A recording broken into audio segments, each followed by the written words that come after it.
Hello friends, स्वागत है आपका वीके स्टूड 2.0 में। आज हम बात करने वाले हैं हीट एंड टेम्परेचर में ऊष्मीय प्रसार क्या होता है। तो जैसे अगर हम अधिकतर धातुओं को जब गर्म करते हैं ना, तो उसमें क्या होता है, एक्सपेंड होता है। जैसे कि कोई भी धातु है, मान लीजिए एक मेटेलिक है आपका ये, ठीक है, ये आपका मेटेलिक है। अगर इसकी जो लेंथ है ना, अगर मान लीजिए सपोज दैट कुछ भी अगर हम बात करें, अगर यहाँ पे एक डायग्राम बनाता हूँ पहले, उसके बाद फिर चर्चा करेंगे।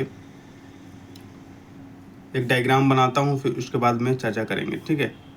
एक मान लीजिए डायग्राम बनाया, इस वस्तु को अगर हम क्या किए, हीट किए, तो अगर इसको हम गर्म करेंगे, गर्म करने पर इसमें कुछ एक्सपेंड होगा, ये कुछ बढ़ेगा, ठीक है, ये कुछ एक्सटेंड होगा, ठीक है। मान लीजिए पहले ये इसकी जो प्रारंभिक जो लेंथ थी, मान लीजिए कितनी थी, इतनी ही थी, लेकिन प्रारंभिक लेंथ के बाद फिर इसके बाद इसकी लेंथ क्या है, बढ़ गई। अगर आप लेंथ की बात करें तो थोड़ी सी एक्सटेंड हो गई, यानी गर्म करने पर, है ना, गर्म करने पर जो अधिकतर जो धातुएं होती हैं ना, अधिकतर धातुएं क्या होती हैं, गर्म करने पर अधिकतर जो धातुएं होती हैं, इनमें एक प्रसार होता है ना, प्रसार होता है, जिसे प्रसार गुणांक कहते हैं, प्रसार गुणांक कहते हैं। अब अगर हम बात करें कि प्रसार गुणांक, कोई भी ऑब्जेक्ट वाली जो धातु है, मान लीजिए ये मेटेलिक है, हमने लिया, इसे हमने हीट कर दिया, क्या कर दिया, हीट कर दिया। तो हीट करेंगे ना, तो इसकी जो लेंथ है, मान लीजिए यहाँ से यहाँ लेंथ है, इनिशियल जो लेंथ है, यहाँ से यहाँ तक की लेंथ है, इनिशियल लेंथ जो है एल है। जब इसको हम दोस्त गर्म करेंगे ना, तो इसकी लेंथ में परिवर्तन हो जाएगा। सपोज दैट यहाँ से यहाँ लेंथ था एल, लेकिन जब हीट किए तो ये लेंथ परिवर्तन हो गया, यानी ये डेल एल हो गया। यहाँ से यहाँ तक जो आपका जो बढ़ा है एक्सपेंड होकर के, ठीक है, तो ये डेल एल हो गया। क्लियर है बात। तो इस लेंथ में जो परिवर्तन होगा, समझ बात आ रही है, लेंथ में जो फाइनल परिवर्तन होगा, length final equal to del L upon L minus होता है ना। डेल एल माइनस मतलब इस बड़े में से छोटे को घटा देंगे, जो फाइनल लेंथ हमारी होगी। अगर हम बात करें कि प्रसार गुणांक कितने टाइप्स के होते हैं, तो क्वेश्चंस बनता है कि प्रसार गुणांक कितने टाइप्स के होते हैं, तो आप लिखिएगा 3 प्रकार के होते हैं। कितने प्रकार के, 3 प्रकार के होते हैं। प्रसार गुणांक कितने प्रकार के होते हैं, तो दोस्त मेरे 3 प्रकार के होते हैं। पहला लिखिएगा रेखीय प्रसार गुणांक। क्या, रेखीय प्रसार गुणांक।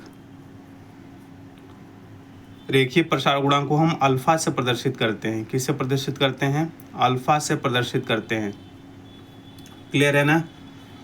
रेखीय प्रसार गुणांक क्या होता है कि जब किसी वस्तु को गर्म करते हैं, जैसे जब किसी वस्तु को गर्म करते हैं, वस्तु को गर्म करते हैं, वस्तु को जब गर्म करते हैं, तो यदि लंबाई में अंतर आ रहा है, लंबाई में अगर परिवर्तन हो रहा है, लंबाई में अगर परिवर्तन हो रहा है, परिवर्तन हो रहा है, लंबाई में परिवर्तन हो रहा है, तो रेखीय प्रसार गुणांक है। क्लियर बात है। तो एल एफ का मतलब होता है, एल एफ का मतलब एल एफ बराबर L I 1 plus alpha theta, 1 plus alpha theta. Sir ये क्या है भैया, मैं कहूँगा कि एल एफ जो है ये अंतिम लंबाई है। क्या है, अंतिम लंबाई, फाइनल लंबाई। एल आई क्या है, इसको हम प्रारंभिक लंबाई बोलते हैं।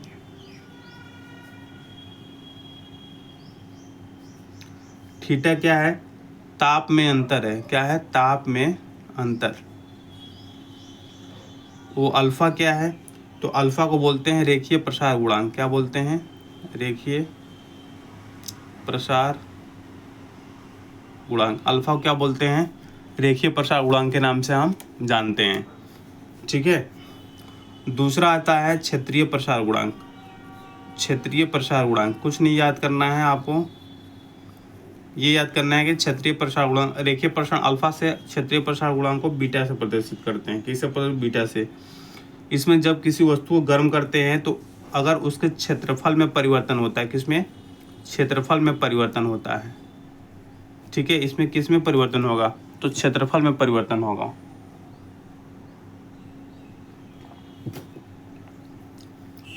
तो एरिया फाइनल इक्वल टू हो जाता है area initial 1 plus beta theta, 1 plus beta theta. Beta आपको पता है रेखीय प्रसार क्षेत्रीय प्रसार गुणांक है। क्या है? क्षेत्रीय प्रसार गुणांक है। और थीटा क्या है? थीटा क्या है? ताप में अंतर। ठीक है दोस्त मेरे। तो जहाँ भी अगर लंबाई में परिवर्तन की बात आएगी तो आप ऑप्शन मारिएगा रेखीय प्रसार गुणांक। क्षेत्रफल में परिवर्तन की बात आएगी तो क्षेत्रीय प्रसार गुणांक। और तीसरा आता है आयतन प्रसार गुणांक। आयतन प्रसार गुणांक। अब आयतन प्रसार गुणांक में क्या आता है कि इसमें अगर आयतन में परिवर्तन हो रहा है, किसमें? आयतन में परिवर्तन। अगर इसमें आयतन परिवर्तन की बात करेगा तो आयतन प्रसार गुणांक होगा। इसे गामा से प्रदर्शित करते हैं। किससे प्रदर्शित करते हैं? गामा से। गामा से प्रदर्शित करते हैं। गामा से प्रदर्शित करते हैं। ठीक है मेरे दोस्त। और v फाइनल वैल्यू बराबर हो रहा है v initial 1 plus gamma theta. यह फाइनल इनिशियल गामा थीटा मतलब गामा का मतलब हो गया आयतन प्रसार गुणांक। क्लियर है? ठीक है। तो ये रहा 3 टाइप्स के आयतन प्रसार गुणांक, प्रारंभिक प्रसार गुणांक, ये सब सारी चीज़ें जो हैं हुआ। ठीक है। अब अगर हम बात करें कि अल्फ़ा, बीटा और गामा का एसआई मात्रक के बारे में बात कर लें। इसका जो एसआई मात्रक होता है ना, वो केल्विन इन्वर्स होता है, यानी केल्विन के पावर -1 होता है।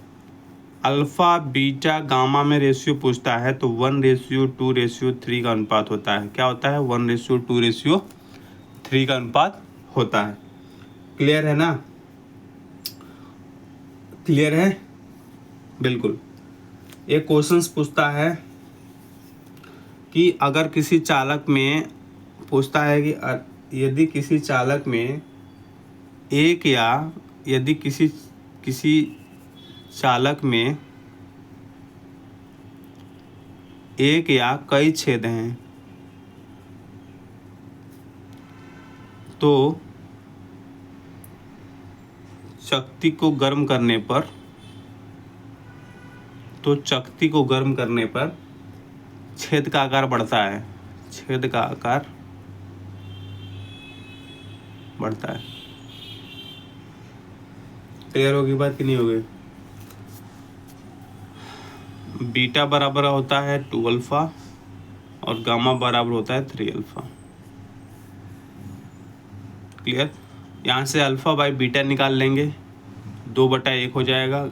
और गामा यहाँ से अल्फ़ा बाई गामा निकाल लेंगे, 3/1 हो जाएगा। यानी अगर अल्फ़ा इंटू बीटा तो 2:1 और अल्फ़ा इंटू गामा कितना हो जाएगा? ये 1/3 होगा ना। अल्फ़ा बराबर यहाँ से अगर हम ले लेंगे alpha equal to gamma by 3 कर लेंगे। ठीक है। तो गामा यहाँ आ जाएगा तो 1/3 2:1:3 बीटा बराबर 2। इसको छोड़िए, यहाँ पे जो बीटा बराबर 2 अल्फ़ा और गामा बराबर 3 अल्फ़ा, इसको छोड़ दीजिएगा। देखना पड़ेगा कि ये होता है कि नहीं होता है। आप इस रेशियो की याद रखिए। अगर हम अल्फ़ा बाई बीटा करेंगे तो 1/2 हो जाएगा, यानी बीटा बराबर 2 अल्फ़ा सही आ गया। अगर यहाँ से फिर लेंगे, अगर बीटा अपन गामा लेंगे तो 2/3 हो जाएगा। ठीक है। यानी गामा बराबर हो जाएगा कितना? 3β/2। अब बीटा की जगह क्या लिख देंगे? 2 अल्फ़ा। भाई गामा बराबर, अब बीटा की जगह 2 अल्फ़ा लिख लेंगे। 3 × 2 अल्फ़ा/2 कैंसिल, गामा बराबर 3 अल्फ़ा। यानी हमने सही लिखा था। क्या लिखा था सही? बीटा बराबर होता है 2 अल्फ़ा और गामा बराबर होता है 3 अल्फ़ा। Very very important. ठीक है। वीडियो को यहीं तक रखते हैं। पेट में थोड़ा दर्द हो रहा है इसलिए बोल नहीं पा रहा हूँ। लाइक एंड सब्सक्राइब कर दीजिए चैनल को। Okay, thank you. जय हिंद, जय Bharat, Vande Mataram, love you all. Like and subscribe कर दीजिए दोस्त।